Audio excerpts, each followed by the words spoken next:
Oke, selamat datang kembali lagi pada pertemuan hari ini.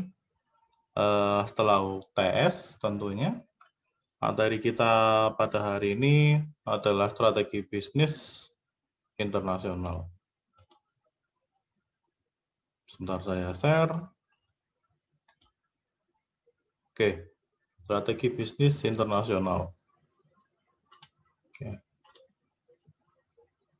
Apa sih yang dimaksud dengan strategi bisnis internasional itu? Strategi bisnis internasional adalah cara melakukan penjualan produk di luar pasar domestik perusahaan.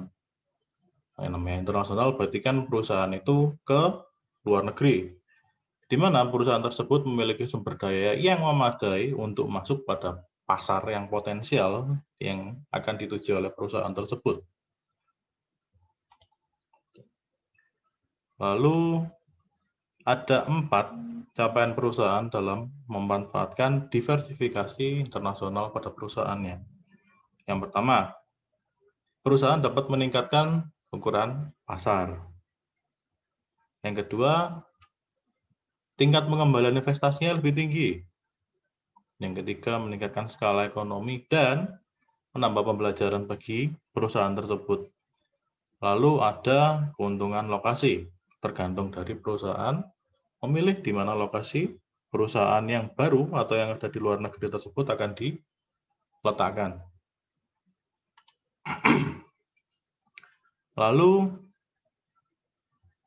ada beberapa bentuk dasar dari strategi bisnis. Yang pertama adalah strategi tingkat bisnis internasional. Di situ ada strategi kepemimpinan biaya internasional, strategi diferensiasi internasional, dan strategi kepemimpinan biaya atau diferensiasi secara integratif pada internasional. Nah, lalu yang berikutnya ada strategi tingkat pada perusahaan internasional. Nah, di dalamnya ada strategi multidomestik, strategi global, dan strategi transnasional. Oke. Lalu, apabila dilihat dari tren lingkungan yang ada pada saat ini, kewajiban dari keasingan atau liability of foreigners, perusahaan mengurangi fokus pada pasar global yang sebenarnya dan lebih banyak beradaptasi pada regionalnya. Berarti perusahaan tersebut lebih memilih regional atau di dalam daripada keluar. Berikutnya ada regionalisasi, pemilihan strategi di mana perusahaan hanya masuk dalam satu pasar negara saja. Jadi Indonesia mungkin masuknya hanya ada di Malaysia. Oke.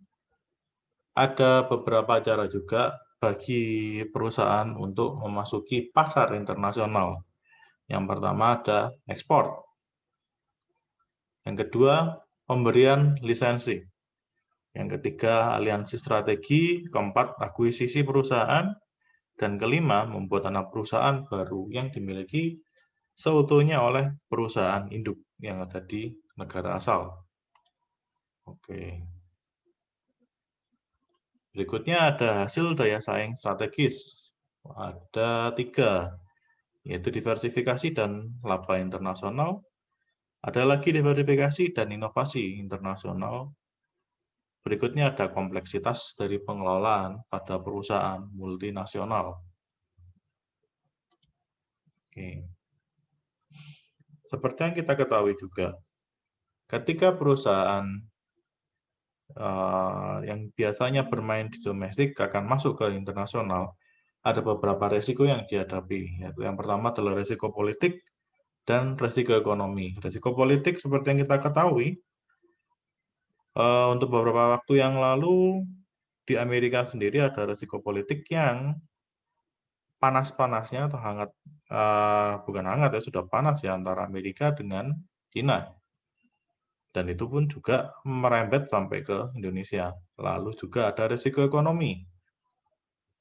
Mungkin bagi negara-negara maju untuk masuk ke negara berkembang, risiko ekonomi mungkin terlihat lebih kecil. Tetapi pada perusahaan, pada negara berkembang, Hal itu menjadi salah satu yang harus dinilai sebelum perusahaan itu menginjakkan kaki ke negara yang lain.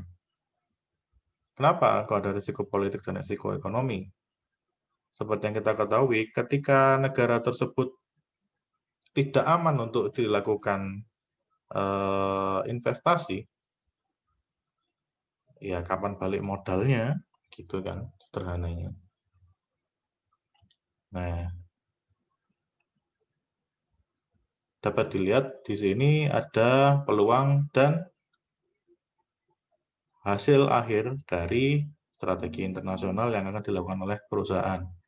Nah, perusahaan itu dapat mengidentifikasi peluang internasional.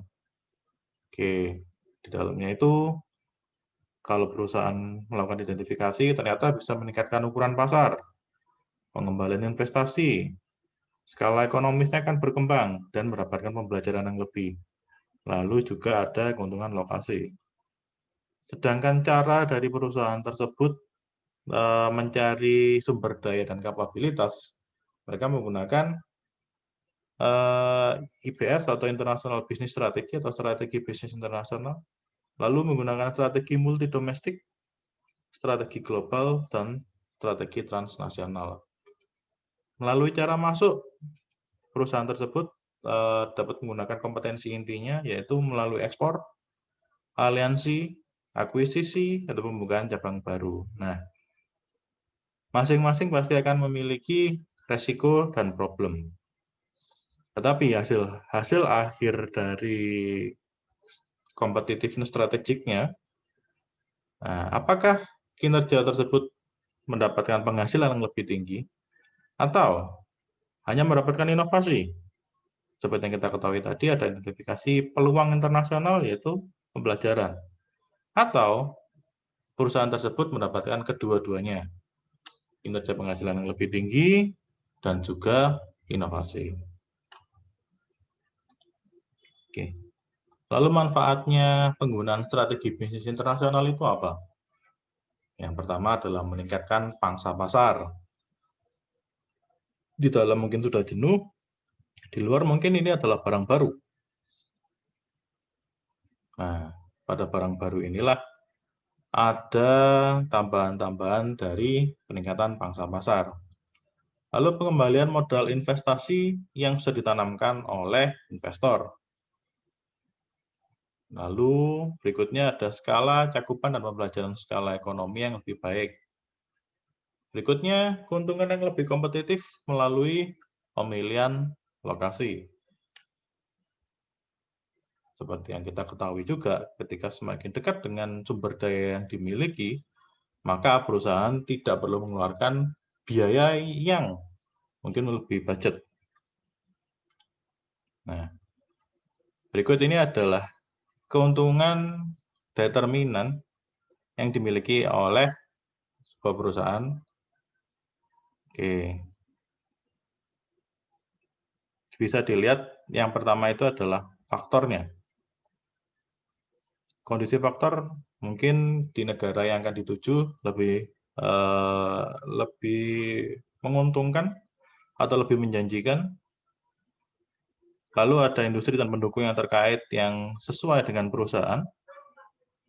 Lalu juga ada strategi dan struktur persaingan perusahaan yang sudah disiapkan lebih lama oleh perusahaan induk, dan adanya kondisi permintaan. Keempat determinan ini atau keempat faktor ini itu semuanya saling berkesinambungan atau saling terkait. Ketika suatu perusahaan dilihat di sana mau masuk ke negara yang lain, kondisi permintaan tidak ada, industri pendukung yang terkait tidak ada, nah terus di situ berarti anggapannya seperti perusahaan itu harus papat alas. Kalau perusahaan yang sekarang pasti tidak akan mau. Oke. Strategi level internasional pada perusahaan. Nah, global strategi lagi global ini mengasumsikan produk-produk yang lebih distandarisasi dan kontrol oleh kantor pusat. Standarisasi ini biasanya harus mengikuti dari, kalau di Indonesia itu SNI. Kalau di luar negeri yang digunakan adalah ISO. Lalu transnational strategy adalah sebuah strategi di mana perusahaan mencari untuk mendapatkan efisiensi global dan tanggapan pada pasar lokal. Efisiensi global ya secara keseluruhan pada negara tersebut apa yang dapat menguntungkan tetapi tidak mengeluarkan biaya yang banyak. Dan tentu saja melihat pada pasar lokal. Nah, kalau pasar lokalnya oke, pasti akan mendapatkan tanggapan dari produk yang akan dijual oleh perusahaan. Oke, mungkin sementara itu dulu materi yang yang setelah saya sampaikan. Ada tugas bagi kalian ini. Tolong dijelaskan dari masing-masing cara memasuki pasar internasional ada 5. Lalu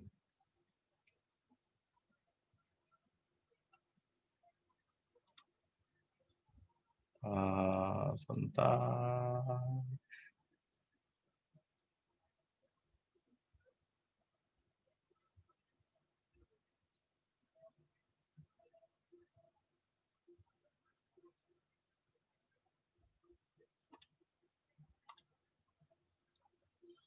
Berikutnya bentuk dasar strategi bisnis internasional.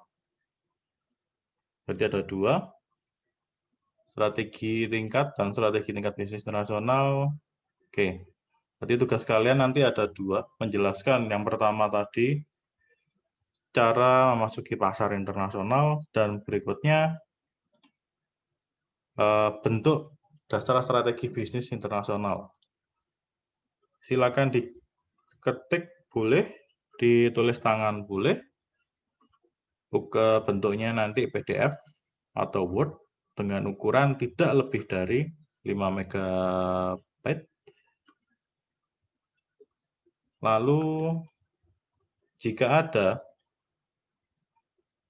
disertakan sekalian dengan contoh-contohnya. Demikian materi hari ini yang bisa saya sampaikan. Jika ada pertanyaan, silakan langsung menghubungi saya, atau bisa langsung japri ke saya langsung melalui grup juga boleh. Terima kasih, sampai jumpa di minggu yang akan datang.